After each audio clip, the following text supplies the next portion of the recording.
responsabilité immense de l'Église, du chef de l'Église catholique. C'est à suivre dans ce journal une fois de plus. Bonjour et merci d'être avec nous dans cette livraison de l'actualité. Le cardinal américain Robert Prevost, 69 ans, a été élu pape hier, jeudi 8 mai 2025 à 18h exactement. Il a été missionnaire au Pérou avant d'être appelé à Rome par le pape François en 2023 comme préfet du dicaster pour les évêques.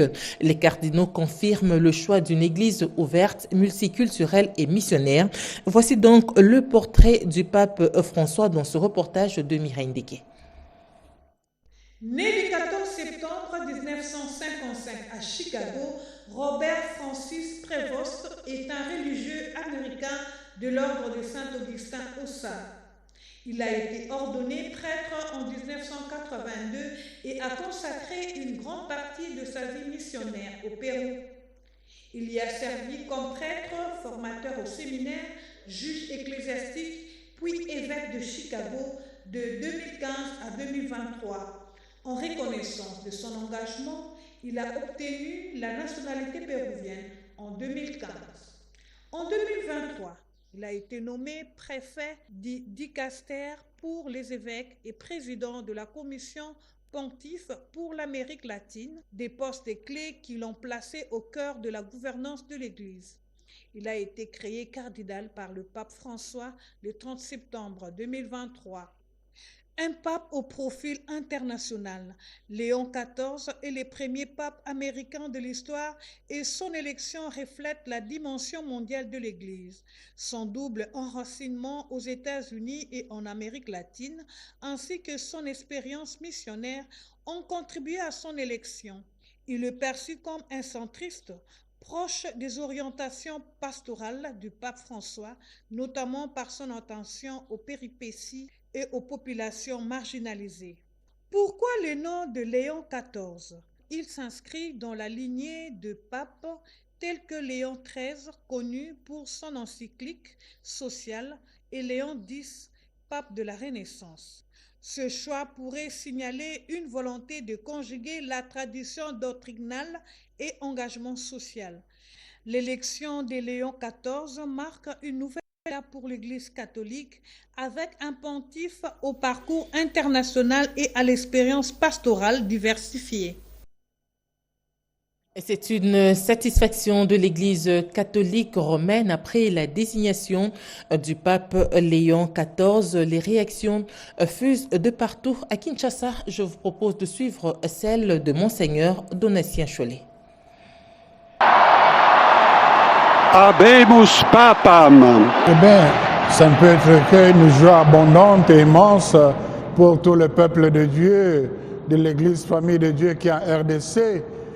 Joie parce que, pas plus tard que hier, au début des travaux du comité permanent, le président de la conférence a invité tout le monde à être en communion avec les pères cardinaux pour prier, pour que le Seigneur nous donne un pasteur selon son cœur. Et nous avons prié, et voilà, on attendait effectivement la fumée blanche, mais pas de sitôt. Et voilà, au deuxième jour, on parvient à dégager le 2/3 de voix. Je crois que c'est un grand message de la cohésion dans l'Église.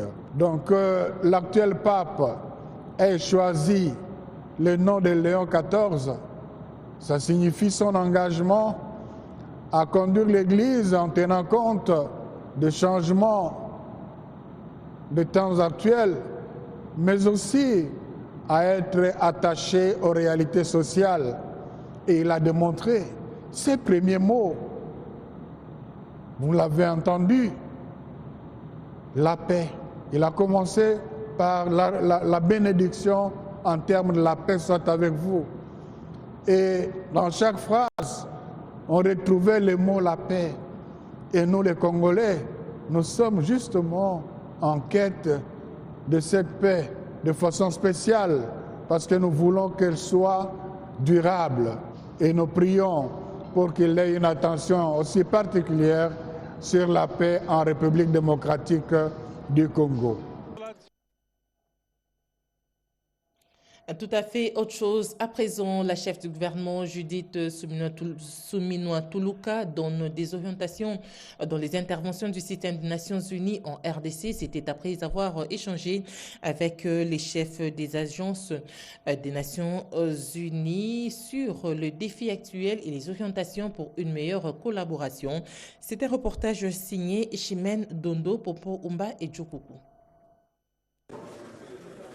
La crise sécuritaire dans l'est du pays est certes une grande priorité, mais il faut continuer à intervenir sur les questions de développement, a dit la chef du gouvernement. Au cours d'une audience qu'elle a accordée ce jeudi au chef du système des Nations Unies, dans le cadre de la retraite de l'équipe pays des Nations Unies en RDC. L'objectif était de discuter sur les défis actuels et définir les orientations pour une meilleure collaboration en vue de répondre aux priorités du pays, surtout dans ces contextes d'occupation dans sa partie est. Ça permet, dans leur travail, de voir comment ils vont mettre en place le cadre de collaboration entre le système des Nations Unies et le gouvernement de la République démocratique du Congo, de montrer cet esprit de collaboration qui est le nôtre, de donner un certain nombre d'orientations par rapport à nos priorités. Donc j'ai un peu refait les grandes lignes de notre plan d'action, de notre PNSD, mais maintenant c'est de voir par rapport aussi au contexte actuel qui est le nôtre, avec notamment la guerre à l'Est, comment cette intervention du système des Nations Unies va se faire. En même temps, comme on le sait, il y a une crise au niveau des ressources financières, vu qu'il y a un certain nombre de bailleurs qui ont indiqué la réduction de leur intervention au niveau des différentes agences du système des Nations Unies. Et dans ce contexte de réduction des ressources, voir comment on peut faire mieux et de manière plus efficace, tout en gardant à l'esprit la nécessité d'appuyer le développement du pays, d'appuyer les communautés congolaises qui sont sur le terrain, de regarder la question des droits humains et la question de protection du civil. Les orientations de la première ministre Judith Suminwa Tuluka sont claires. Investir entre autres sur les infrastructures socio-économiques de base, le développement de l'agriculture, la transformation et la diversification de l'économie. Ça y est, les militaires et policiers font désormais partir du régime de sécurité sociale. La cérémonie d'intégration de ces hommes et femmes en uniforme a été présidée par le vice-premier ministre, ministre de la fonction publique, Jean-Pierre Liaou. Nadine Kilocho, Moké Malouma ont signé ce reportage. Lancé depuis janvier de l'année en cours, le processus d'intégration des militaires et policiers au régime de sécurité sociale de la SENSAP a connu un tournant décisif ce jeudi 8 mai 2025 avec la tenue de la cérémonie solennelle d'intégration des militaires et policiers au régime de sécurité sociale de la SENSAP, co-présidée par le vice-premier ministre en charge de l'Intérieur, Jacquemain Chabani, le vice-premier ministre en charge de la Défense, Guy Mwandiavita, et le vice-premier ministre de la fonction publique, Jean-Pierre Liaou. Ce jour restera gravé dans l'histoire institutionnelle de notre nation comme un moment important de transformation majeure dans la gouvernance sociale de l'État. Pour la première fois depuis l'indépendance, nos forces armées et notre police nationale sont désormais intégrées pleinement dans un régime de sécurité sociale géré par une caisse professionnelle. La nouvelle politique de protection sociale mise en œuvre par le gouvernement congolais matérialise la ferme volonté du chef de l'État de garantir la protection sociale de ceux qui protègent l'intégrité territoriale et la souveraineté de la nation. Ce régime de sécurité sociale dédié au personnel militaire et policier constitue un acte de reconnaissance nationale envers ces femmes et ces hommes qui, souvent au péril de leur vie, assurent notre sécurité collective. Ce lancement n'est pas une fin en soi, mais le début d'un chantier plus vaste. L'instauration du nouveau régime de sécurité sociale de la SENSAP offre un cadre structuré de sécurité sociale pour les militaires et policiers. Aujourd'hui, nous franchissons un pas décisif avec l'adhésion des policiers et des militaires à ce régime spécial de sécurité sociale. Il s'agit là d'une avancée majeure qui vient réparer une injustice sociale longtemps décriée, tout en affirmant la reconnaissance de la République envers ses dignes filles et fils en uniforme.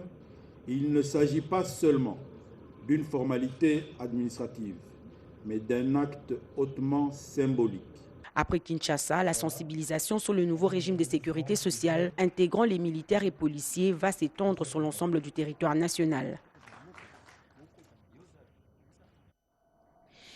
Découvrons tout d'abord ce communiqué officiel avant de poursuivre ce journal. Le ministère de l'Intérieur, Sécurité, Décentralisation et Affaires coutumières informe l'opinion nationale et internationale que l'armée rwandaise et ses supplétifs du M23 FDC continuent de commettre des actes de violation de l'intégrité du territoire national, des assassinats, bombardements aveugles, tortures, viols et pillage, plus de 308 cas d'assassinat et d'exécution au sommaire, 124 cas de viol et plus de 315 cas de torture corporelle, plusieurs centaines de cas de recrutement forcé, dont les plus récents est celui de 35 jeunes dans le territoire de Nyiragongo le 23 avril 2025, des arrestations arbitraires dans des conditions inhumaines, plusieurs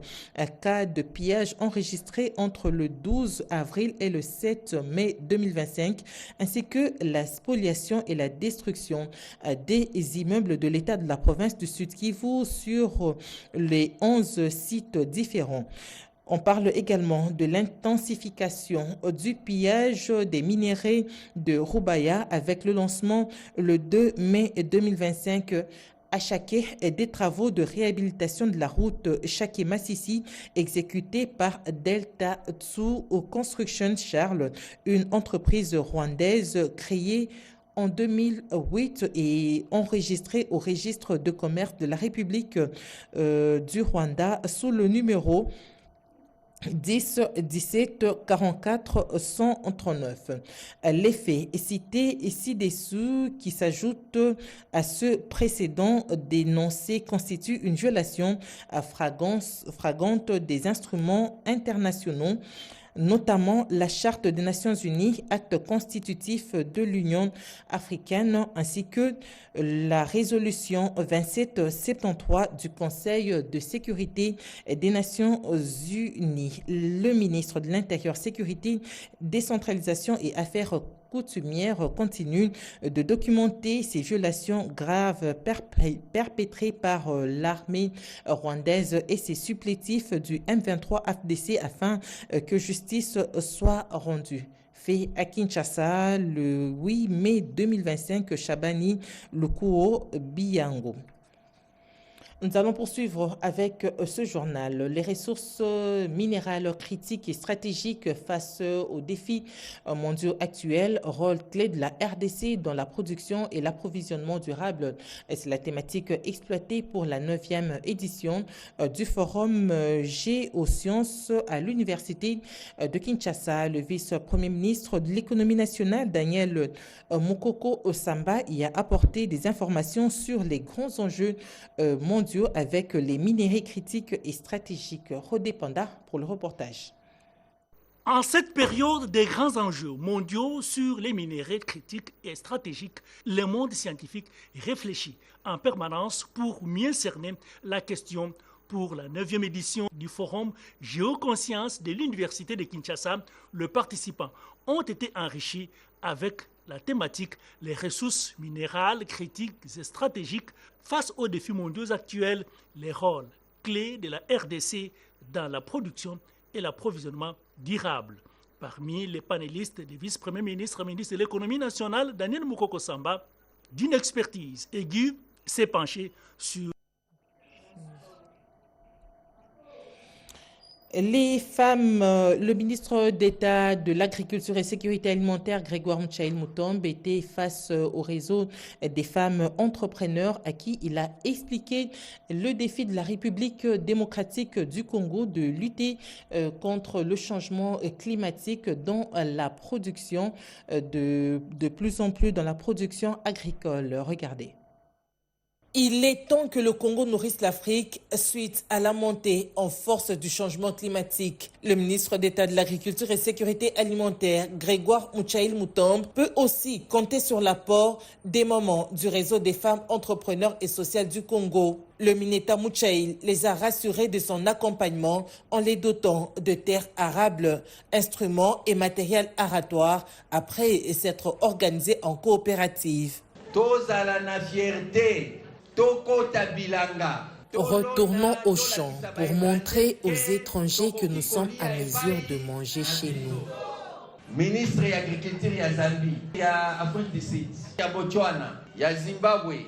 Mes homologues ministres de l'Agriculture m'ont dit que le changement climatique a détruit la production agricole chez eux. Ils ne sont plus en mesure de mieux produire. Maintenant, c'est à nous de les nourrir. Le chef de l'État, lors de sa visite à Lubumbashi, avait déclaré que nous devons nourrir pas seulement le Congo, mais aussi l'Afrique. Est-ce que c'est possible?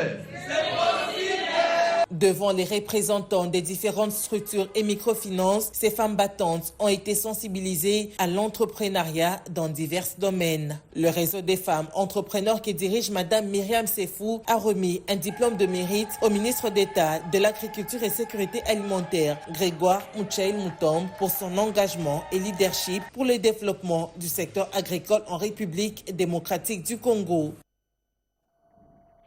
Et à la RTNC, le directeur général, Madame Sylvie Elengue-Nyimbo, s'est entretenue avec les techniciens sur certains aléas du travail. C'était dans la salle studio Maman Nguébi. Reportage. La radio-télévision nationale congolaise passe d'une dimension à une autre pour reprendre sa place des tam-tams d'Afrique. La direction générale de ces médias publics tient à adapter les programmes de la radio à l'ère du numérique, ce qui traduit par un changement radical d'équipement d'émission des programmes radio. Des régies radio standards ont été installées. La directrice générale de la RTNC, Sylvie Elengue, a présidé cette réunion. Question de s'imprégner de l'évolution de l'installation des machines numériques. C'était une grande réunion des restitutions, des installateurs des studiothèques, la direction générale ainsi que tout le personnel de toutes les directions de la RTNC Radio. Aujourd'hui, on parle plus de IT, qui est la technologie de l'information. L'information doit être traitée de façon numérique et c'est ce qui va se faire maintenant à la radio, où on a doté la radio de tout ce qui est matériel nécessaire, des serveurs, des machines pouvant permettre de faire de production, des enregistrements, des serveurs de stockage, et tout ça dans un encadrement d'un réseau. Pour s'adapter à cette nouvelle technologie et offrir aux auditeurs des services de qualité, des formations de remise à niveau se poursuivent à l'intention de tous les techniciens de maintenance, des prises de son, journalistes, monteurs et autres. La radio nationale, média traditionnel de haute portée, de sa part, de par sa couverture, sonne son réveil pour qu'en fait retentisse son écho loin de nos frontières. En sport, les Léopards de lutte ont présenté leur médaille au ministre des Sports, Didi Boudimbo, après avoir apporté 17 médailles au championnat d'Afrique de lutte à Casablanca. Reportage. C'est avec fierté que je prends la parole ce jour pour saluer votre parcours héroïque du 27 avril au 5 mai 2025 à Casablanca, au Maroc, lors du championnat africain des nations de lutte. Vous avez fait flotter notre drapeau en remportant 17 médailles, dont 4 en or, 2 en argent et 11 en bronze, en vous qualifiant pour le championnat mondial de la catégorie senior en Croatie 2025 et junior et cadet en Grèce de la même année. Je ne saurais continuer mon propos sans pour autant rendre des vibrants hommages à son Excellence, Monsieur le Président de la République, chef de l'État, Félix Antoine Tshisekedi Tshilombo, premier sportif congolais, pour son engagement dans le développement de notre sport. L'exploit réalisé en vous classant 3e nation sur 34, des premières médailles d'or de l'histoire de la lutte sur le plan continental, surtout par la remarquable victoire en or d'une fille congolaise, constitue une motivation pour les générations à venir. Dans un contexte difficile, marqué par des épreuves et défis que nous rencontrons à l'est de notre pays, Vous avez su faire preuve d'un courage et d'une détermination remarquables. Votre succès est bien plus qu'une simple victoire sportive. Il symbolise la résilience du peuple congolais. Nous allons parler à présent du lancement officiel de la première édition du concours d'ingénierie et d'architecture organisé en partenariat avec le projet d'extension de la ville-province Kinshasa, une initiative visant à répondre aux défis croissants de l'urbanisation dans la capitale de la RDC. Regardez. Dans le cadre de l'ambitieux programme d'extension de la ville de Kinshasa, une initiative visant à répondre aux défis croissants de l'urbanisation dans la capitale de la République démocratique du Congo, c'était la première édition de la conférence et concours Kiamona Campus Lab. Cette première édition a réuni plus de 5000 étudiants issus de 3 instituts majeurs, INBTP, ESAU et l'Académie de Beaux-Arts. L'événement a été marqué par une grande conférence animée par le personnalités imminentes. Je pense qu'on n'a jamais été aussi proche de réaliser un si grand projet. Ce très grand projet aujourd'hui suscite un intérêt au niveau national, on le voit ici, mais au niveau aussi international des différents partenaires, nous en sommes nous-mêmes très satisfaits et très étonnés. Ce projet démarre normalement et comme prévu dans un mois et demi, et nous allons être ensemble avec vous pour une dizaine d'années où chaque année, il y aura des espaces qui seront libérés et qui seront occupés petit à petit. Pourquoi les étudiants? Pour moi, personnellement, c'est vraiment un honneur et surtout une occasion unique de revenir vers vous, car l'innovation que vous allez apporter à ce projet, le côté, l'âme que vous allez donner est très importante.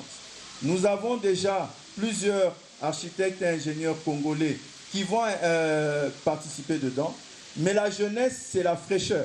J'ai senti dans vos discours, je suis vraiment impressionné et très satisfait de sentir à quel point il y a un engagement et un souci de pouvoir faire les choses. Pour s'étendre sur 43 000 hectares dans la commune de Maluku, la nouvelle ville ambitionne de désengorger Kinshasa, aujourd'hui peuplée de plus de 17 millions d'habitants. Le lancement officiel de travaux est attendu en juin prochain. Le travail abattu par l'administration militaire de l'Ituri en vue de la stabilisation de la situation sécuritaire est apprécié par la jeunesse de cette partie du pays. Les jeunes leaders de l'Ituri l'ont rapporté devant la presse où ils ont également appelé les autorités à multiplier d'efforts afin de mettre hors d'état de nuire les ennemis de la paix. Junior Selemani.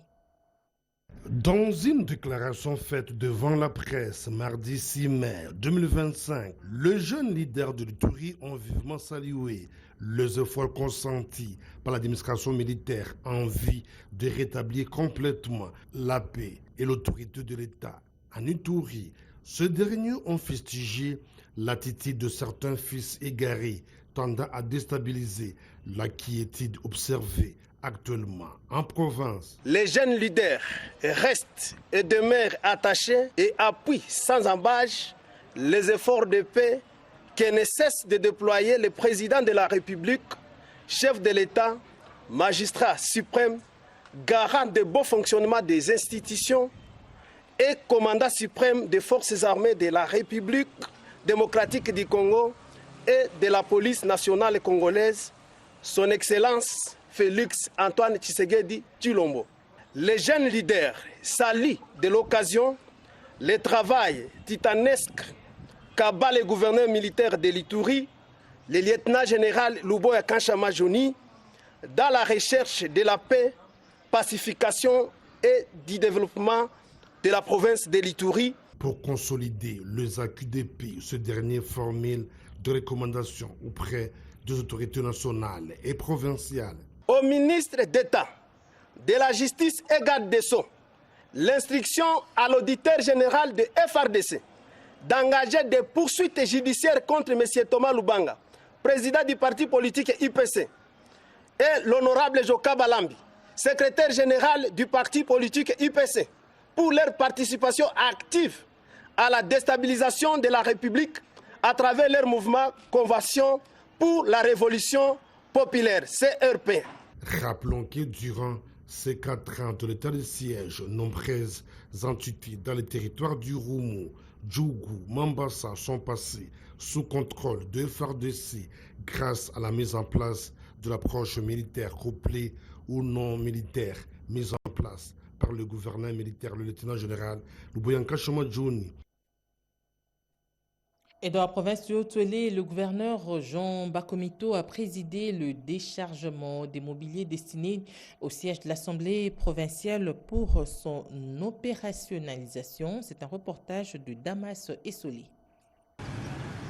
Il ne reste plus que quelques jours pour que l'Assemblée provinciale du Haut-Uélé dise ses adieux à la location depuis son institutionnalisation en 2015. Les travaux de construction de son siège touchent à leur fin, constate le gouverneur Jean Bakomito Gambou à l'issue d'un tour de berger le lundi 5 mai 2025 en présence de l'honorable rapporteur Floribert Siouka Makofi, alors qu'au même moment s'effectue le déchargement d'une cargaison de mobilier et autres matériels qui faisait défaut. Nous sommes venus avec le rapporteur qui a été délégué par le président de l'Assemblée provinciale pour voir également l'évolution des travaux. Vous voyez qu'il n'y a pas que ces bâtiments, mais également le bâtiment ancien qui va abriter toute l'administration. Là-bas aussi, les travaux évoluent, mais nous allons essayer de pousser un peu plus pour qu'au cours de ce mois de mai, avant la fin, que nous puissions remettre seulement ces bâtiments à l'Assemblée provinciale. Les conducteurs des travaux, ingénieur Bouloubango, rassure. Nous sommes déjà en train d'atterrir.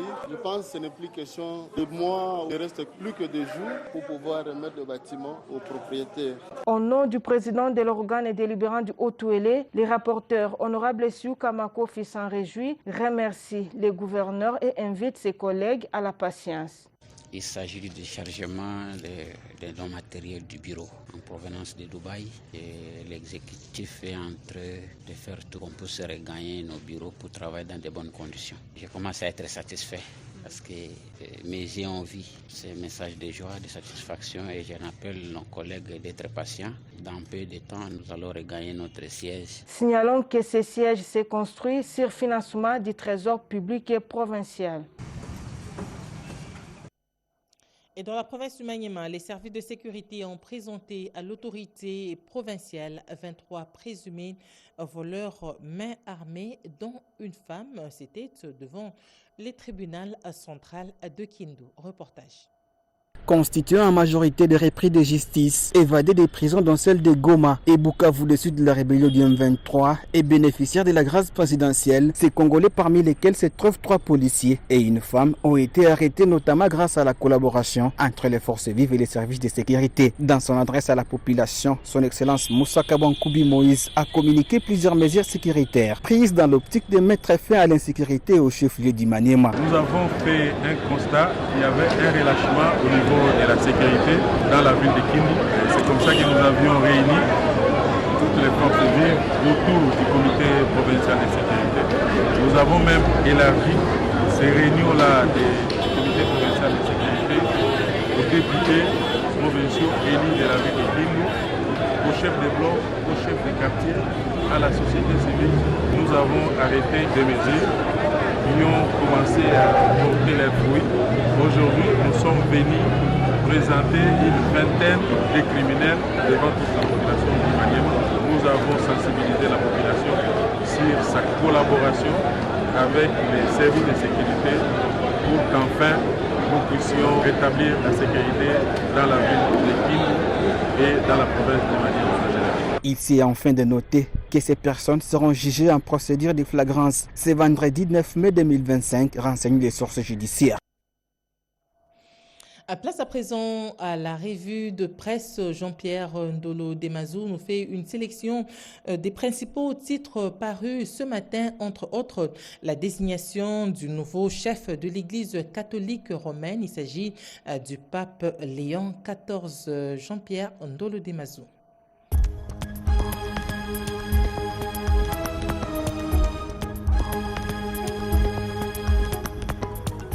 Bienvenue mesdames, messieurs à cette revue de presse du jeudi 9 avril 2025. Pression internationale, la RDC risque de négocier une paix fragile, révèle le potentiel.cd. Les négociations de Doha représentent une opportunité significative pour la RDC, mais elles sont également chargées de risques. La pression internationale, en particulier celle des États-Unis, pourrait influencer les choix du gouvernement congolais de manière à compromettre sa souveraineté. Il est impératif que la RDC insiste sur des accords équitables qui garantissent la sécurité de ses citoyens en engageant toutes les parties prenantes dans le processus de paix. La route vers la paix est semée d'embûches et seule une approche équilibrée peut permettre d'éviter le piège tendu qui guette la République démocratique du Congo. Walikale, la société civile alerte l'armée sur le renforcement en hommes et en munitions du M23 dans plusieurs positions, annonce Actu30.cd. La coordination de la société civile du territoire de Walikale tire la sonnette d'alarme sur le renforcement en hommes et en munitions par les rebelles du M23 dans plusieurs agglomérations. Dans une interview, Fiston Misona, président de la société civile Force Vive du territoire de Walikale, affirme que les rebelles du M23, appuyés par l'armée rwandaise, continuent de renforcer leur position dans l'axe Kalembe-Mpeti dans le groupement Kisimba, secteur de Wanyanga, vers la zone opérationnelle de l'axe Pinga. Lubero, un mort et plusieurs dégâts matériels dans une nouvelle attaque ADF à Mambimbe, titre 7sur7.cd. Les rebelles ADF ont signé une nouvelle incursion dans le secteur de Bapéré, en territoire de Lubero, au Nord Kivu, la soirée de mercredi 7 mai 2025. D'après la nouvelle société civile congolaise, une personne est morte aux côtés de plusieurs dégâts matériels, notamment l'incendie de plusieurs maisons. Suite à cette situation, les activités socio-économiques tournent au ralenti à Mambimbe et ses environs. Tanganyika, interdiction de commercialiser et de consommer la boisson étrangère Sapor, jugée nuisible pour la santé, rapporte RTNC.cd. La commercialisation ainsi que la consommation de la boisson Sapor en provenance du Burundi sont interdites en raison de ses effets néfastes sur la population. Cette décision a été annoncée lors d'une communication du ministre provincial de l'Intérieur, Johnson Kassongo, mercredi 7 mai 2025, où le danger que représente ce produit a été clairement démontré. La consommation de cette boisson par les jeunes les amène à agir sans contrôle. Certains commettent des actes criminels, volent, tuent, clame Johnson Kassongo. Ce journal coordonné par Mireille Ndeke est terminé, réalisé par Ramadan Poki et Nasha Kumpava. Blondine Mangwaou a assuré sa rédaction. Nous disons également merci à Yannick Yangumba, Nzengele Bassosa et Didier Diawa qui ont assuré la partie technique. Nous faisons également un clin d'œil au ministre d'État de l'Agriculture et Sécurité Alimentaire, Grégoire Mchaïl Moutombe, qui souffle sur une bougie de plus. L'information continue sur nos antennes en français et dans les 4 langues nationales. Au revoir et à la prochaine.